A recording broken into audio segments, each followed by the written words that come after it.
નમસ્કાર દર્શક મિત્રો, ધ લોકસત્તા શોમાં આપનું સ્વાગત છે। અરવલ્લી પર્વતમાળાના અસ્તિત્વ અને તેની વૈજ્ઞાનિક વ્યાખ્યાને લઈને ચાલી રહેલા વિવાદમાં સુપ્રીમ કોર્ટે એક અત્યંત મહત્વપૂર્ણ વળાંક લાવતા કેન્દ્ર સરકારની નવી ભલામણો પર હાલ પૂરતી રોક લગાવી દીધી છે। મુખ્ય ન્યાયાધીશ સૂર્યકાંતની અધ્યક્ષતાવાળી ખંડપીઠે આ મામલે સુઓમોટો સંજ્ઞાન લેતા સ્પષ્ટ કર્યું છે કે અરવલ્લીની નવી પરિભાષા અને તેને લગતા અગાઉના નિષ્કર્ષો હાલ સ્થગિત રહેશે, જેની આગામી સુનાવણી હવે 21મી જાન્યુઆરીએ હાથ ધરવામાં આવશે। આ સમગ્ર વિવાદની જડમાં કેન્દ્ર સરકાર દ્વારા સૂચવવામાં આવેલી એ વ્યાખ્યા છે, જેમાં માત્ર 100 મીટર કે તેથી વધુ ઊંચાઈ ધરાવતી ટેકરીઓને જ અરવલ્લીનો ભાગ ગણવાની દરખાસ્ત મૂકવામાં આવી હતી। આ ઉપરાંત જો 2 ટેકરીઓ 500 મીટરની ત્રિજ્યામાં હોય તો જ તેને પર્વતમાળાના હિસ્સા તરીકે સ્વીકારવાની શરત રાખવામાં આવી હતી।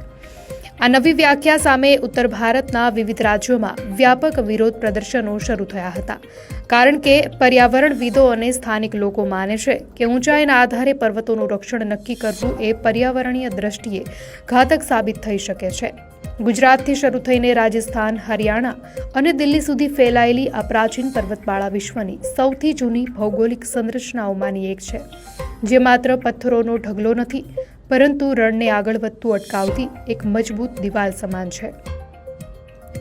પર્યાવરણ કાર્યકરોની મુખ્ય ચિંતા એ છે કે જો માત્ર ઊંચાઈને જ માપદંડ બનાવવામાં આવે તો 100 મીટરથી ઓછી ઊંચાઈ ધરાવતી અસંખ્ય નાની ટેકરીઓ અને ઝાડીઓવાળા વિસ્તારો રક્ષણ વિનાના બની જશે, જેનાથી ખાણકામ માફિયાઓ અને બાંધકામ ક્ષેત્રની વ્યાપારી પ્રવૃત્તિઓને મોકળું મેદાન મળી જશે। નીલમ આહલુવાલિયા અને વિક્રાંત ટોંગટ જેવા નિષ્ણાંતોનું કહેવું છે કે પર્વતમાળાઓની ઓળખ તેની ઊંચાઈથી નહીં, પણ તેની પર્યાવરણીય ભૂમિકા અને આબોહવા પર પડતી અસરથી થવી જોઈએ। આ ટેકરીઓ ભૂગર્ભ જળ રિચાર્જ કરવામાં અને લાખો લોકોની આજીવિકા ટકાવી રાખવામાં પાયાનો ભાગ ભજવે છે। વિરોધ પક્ષના નેતાઓ પણ આ લડાઈમાં જોડાયા છે, જેમાં અખિલેશ યાદવે અરવલ્લીના રક્ષણને દિલ્હીના અસ્તિત્વ સાથે જોડ્યું છે, જ્યારે ટીકાર રામજુલીએ તેને રાજસ્થાનની જીવનરેખા ગણાવી ચેતવણી આપી છે કે જો અરવલ્લી નહીં રહે તો દિલ્હી સુધીનો આખો પ્રદેશ રણમાં ફેરવાઈ જશે।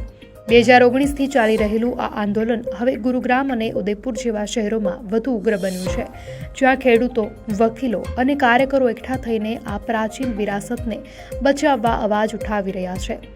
બીજી તરફ કેન્દ્ર સરકાર અને પર્યાવરણ મંત્રાલયે પોતાનો પક્ષ રજૂ કરતા જણાવ્યું છે કે આ નવી વ્યાખ્યા પાછળનો હેતુ નિયમોમાં એકરૂપતા લાવવાનો છે, નહીં કે સુરક્ષા ઘટાડવાનો।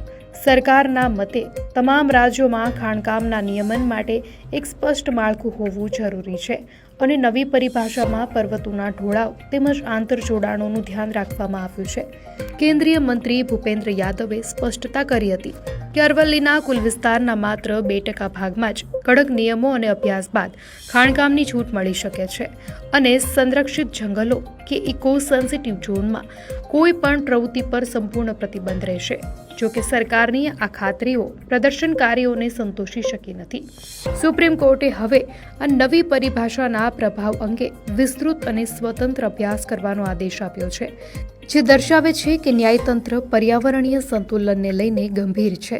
જ્યાં સુધી આ બાબતે કોઈ વૈજ્ઞાનિક અને સર્વગ્રાહી નિર્ણય ન આવે ત્યાં સુધી અરવલ્લી બચાવો આંદોલન અને કાનૂની લડાઈ ચાલુ રહેવાના સંકેતો મળી રહ્યા છે, કારણ કે આ લડાઈ માત્ર જમીનના ટુકડાની નથી, પરંતુ આગામી પેઢીના કુદરતી સંસાધનોની સુરક્ષાની છે।